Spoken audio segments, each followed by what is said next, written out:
आज आपको मैं सुनाता हूँ सोमवार की वृत्त कथा। किसी नगर में एक धनी व्यापारी रहता था। दूर दूर तक उसका व्यापार फैला हुआ था। नगर के सभी लोग उस व्यापारी का सम्मान करते थे। इतना सब कुछ संपन्न होने के बाद भी वह व्यापारी बहुत दुखी था, क्योंकि उसका कोई पुत्र नहीं था, जिस कारण अपने मृत्यु के पश्चात व्यापार के उत्तराधिकारी की चिंता उसे हमेशा सताती रहती थी। पुत्र प्राप्ति की इच्छा से व्यापारी प्रत्येक सोमवार भगवान शिव की व्रत पूजा किया करता था और शाम के समय शिव मंदिर में जाकर शिवजी के सामने घी का दीपक जलाया करता था। उसकी भक्ति देखकर मां पार्वती प्रसन्न हो गई और भगवान शिव से उस व्यापारी की मनोकामना पूर्ण करने का निवेदन किया। भगवान शिव बोले, इस संसार में सबको उसके कर्म के अनुसार फल की प्राप्ति होती है। जो प्राणी जैसा कर्म करते हैं उन्हें वैसा ही फल प्राप्त होता है। शिवजी द्वारा समझाने के बावजूद मां पार्वती नहीं मानी और उस व्यापारी की मनोकामना पूर्ति हेतु वे शिवजी से बार बार अनुरोध करती रही। अंततः माता के आग्रह को देखकर भगवान भोलेनाथ को उस व्यापारी को पुत्र प्राप्ति का वरदान देना पड़ा।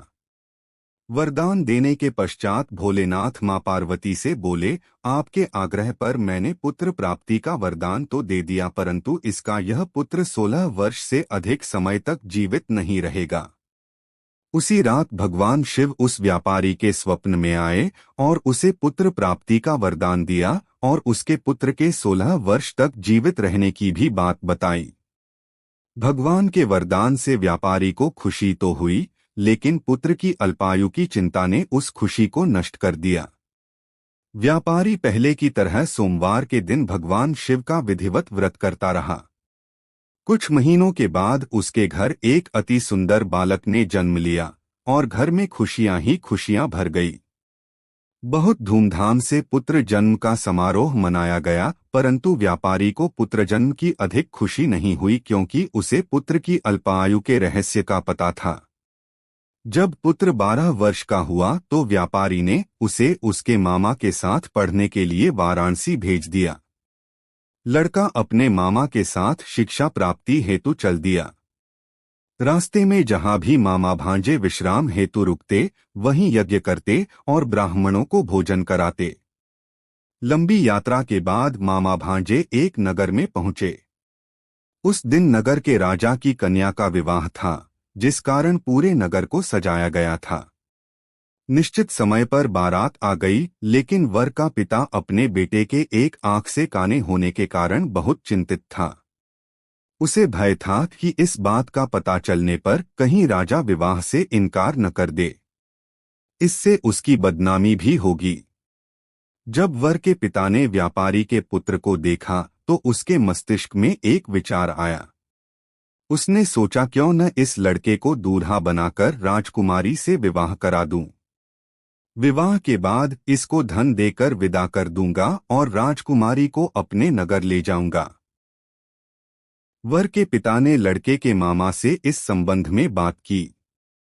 मामा ने धन मिलने के लालच में वर के पिता की बात स्वीकार कर ली। लड़के को दूल्हे का वस्त्र पहनाकर राजकुमारी से विवाह कर दिया गया। राजा ने बहुत सारा धन देकर राजकुमारी को विदा किया। शादी के बाद लड़का जब राजकुमारी से साथ लौट रहा था तो वह सच नहीं छिपा सका और उसने राजकुमारी के ओढ़नी पर लिख दिया, राजकुमारी, तुम्हारा विवाह मेरे साथ हुआ था। मैं तो वाराणसी पढ़ने के लिए जा रहा हूँ और अब तुम्हें जिस नवयुवक की पत्नी बनना पड़ेगा वह कान्हा है। जब राजकुमारी ने अपनी ओढ़नी पर लिखा हुआ पढ़ा तो उसने काने लड़के के साथ जाने से इनकार कर दिया। राजा को जब ये सब बातें पता लगीं तो उसने राजकुमारी को महल में ही रख लिया।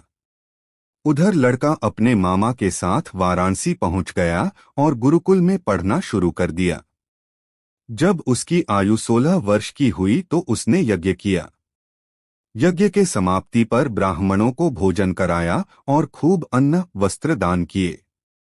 रात को वह अपने शयन कक्ष में सो गया। शिव के वरदान के अनुसार शयनावस्था में ही उसके प्राण पखेरु उड़ गए। सूर्योदय पर मामा मृत भांजे को देखकर रोने पीटने लगा। आसपास के लोग भी एकत्र होकर दुख प्रकट करने लगे।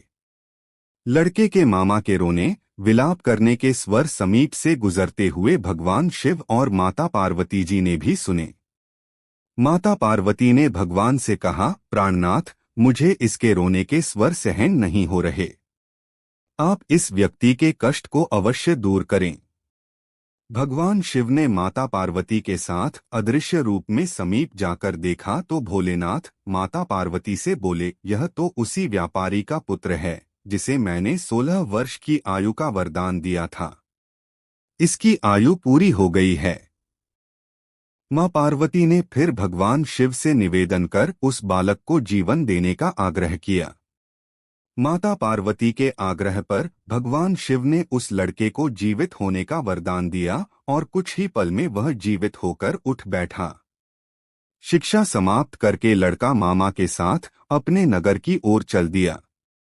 दोनों चलते हुए उसी नगर में पहुंचे जहां उसका विवाह हुआ था। उस नगर में भी यज्ञ का आयोजन किया। समीप से गुजरते हुए नगर के राजा ने यज्ञ का आयोजन देखा और उसने तुरंत ही लड़के और उसके मामा को पहचान लिया। यज्ञ के समाप्त होने पर राजा मामा और लड़के को महल में ले गया और कुछ दिन उन्हें महल में रखकर बहुत सा धन, वस्त्र आदि देकर राजकुमारी के साथ विदा कर दिया। इधर भूखे प्यासे रहकर व्यापारी और उसकी पत्नी बेटे की प्रतीक्षा कर रहे थे। उन्होंने प्रतिज्ञा कर रखी थी कि यदि उन्हें अपने बेटे की मृत्यु का समाचार मिला तो दोनों अपने प्राण त्याग देंगे, परंतु जैसे ही उसने बेटे के जीवित वापस लौटने का समाचार सुना तो वह बहुत प्रसन्न हुआ।